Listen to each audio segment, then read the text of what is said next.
that everyone asked for is chocolate chip cookies, so that's what we're gonna start with. We got my trusty dusty Betsy, it's what I call my kitchen Betsy.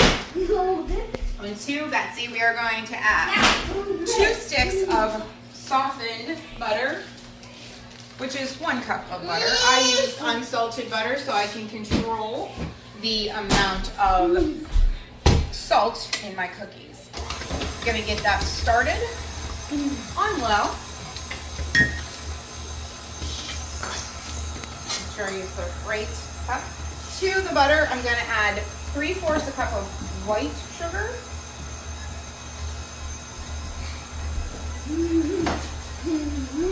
And 3/4 a cup of brown packed sugar. Okay, we are gonna let that mix together for about 2 minutes until it is well blended, incorporated. We have set, while this is creaming, ensure that you've got your oven set to 375 degrees, and we are gonna add 2 large eggs. Make sure that you're cracking them outside, just in case you get an eggshell. There it goes. Bring that up just a notch, just to incorporate the egg, but you don't want to scramble it. So now we're going to stop for 1 moment, lift this up. We're going to add our dry ingredients.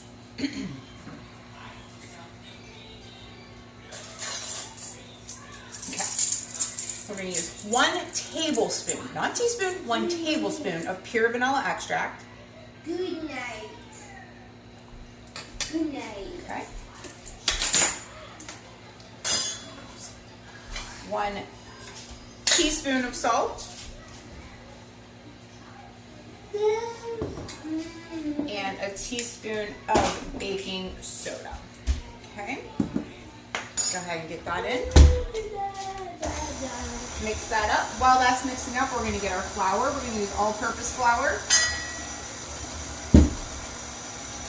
And we're going to use 2½ cups. And we're going to add that slowly but gradually.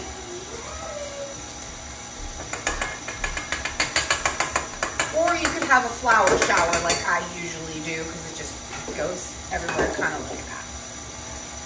Switch over to our... Yes, you could use a leveler, but I like to use my hands. They're clean, I promise.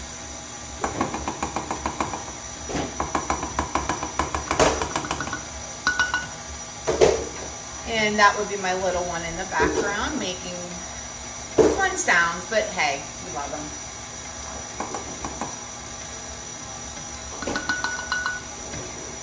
There we go. See? I'll let that mix for just a minute, and while that mixes, I'm going to wash my hands.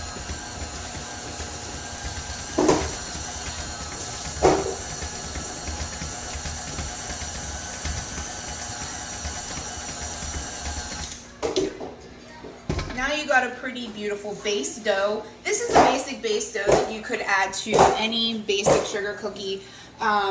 If you wanted to switch it and use cranberries and white chocolate, you can easily do that. We are going to add our chocolate chips here in just a moment, but before I do, I just want to scrape my bowl and make sure I got all that flour off the sides.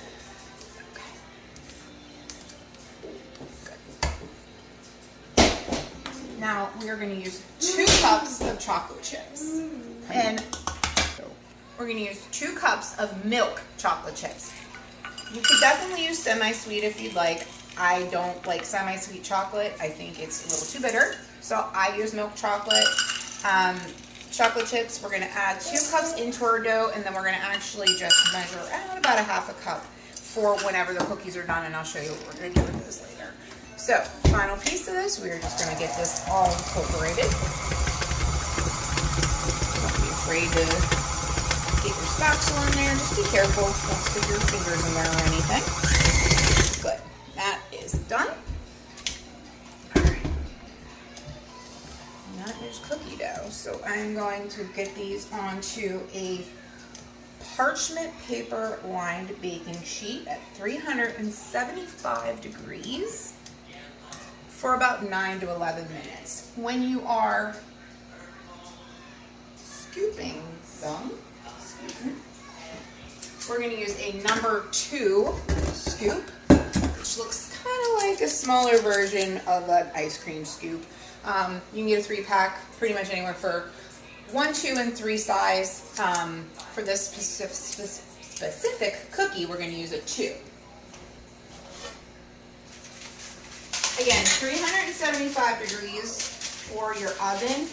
If in the event you want to do more than 1 tray at a time, you're going to want, and you can only do this if you have a convection oven for your cookies to bake evenly.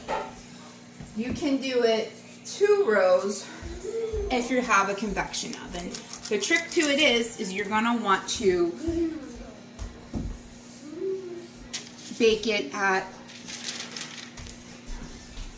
25 degrees lower if you have a convection oven.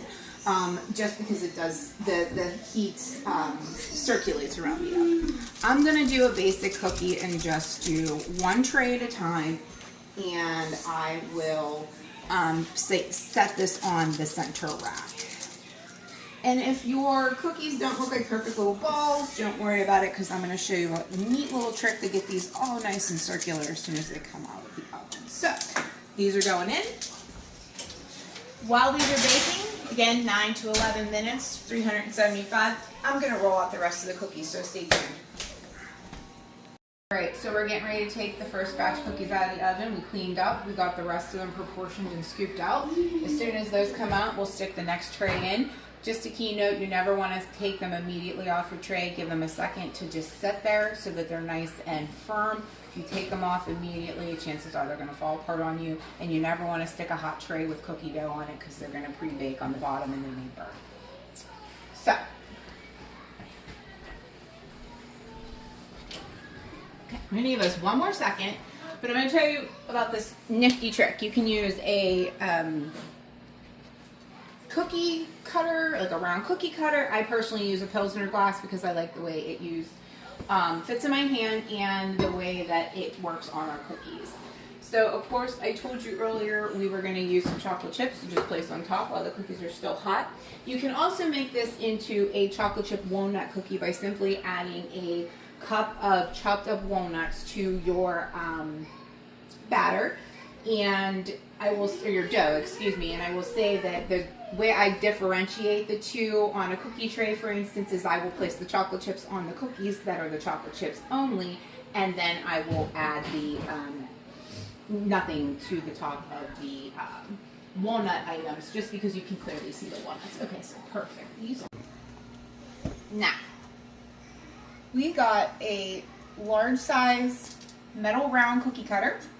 Take it around each of your cookies, just slowly round it. And this will ensure that each of your cookies has a perfectly round edge to dip into your coffee or your milk, and if you have one that's a little too big like this, you can actually just cut it like that, and now you have a perfectly round cookie. And that little edge will definitely be a snack later. Okay. Now, before we take these off the tray, because we definitely want them to just sit a moment and firm up, we want to add just a couple chocolate chips to each cookie, just to give it that idea that you know that it is a chocolate chip cookie. If you couldn't tell, you can add as many as you want. I usually just do 3, 4, or 5, depending on how many I have on hand. And we will let these sit on the tray for about 3 minutes just to fully firm before we go ahead and take them onto a cooling rack.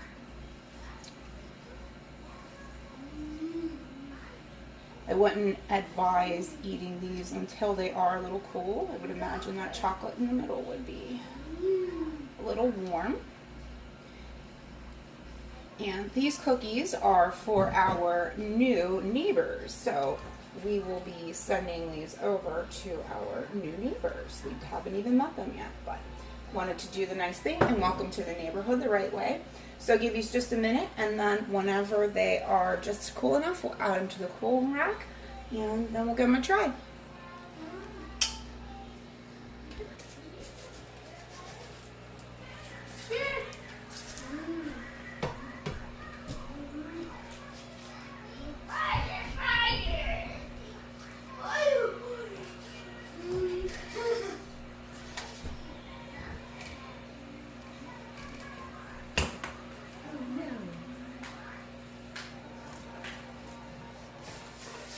cookie spatula from the back.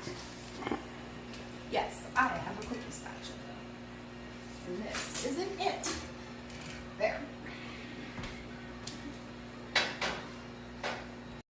Okay, now I just wanted to show everyone what the final cookies look like. They're nice and golden brown on the bottom, and they're nice and chewy on top. Break that bad boy open. You can see all those chocolate in there. I'm actually looking forward to trying it.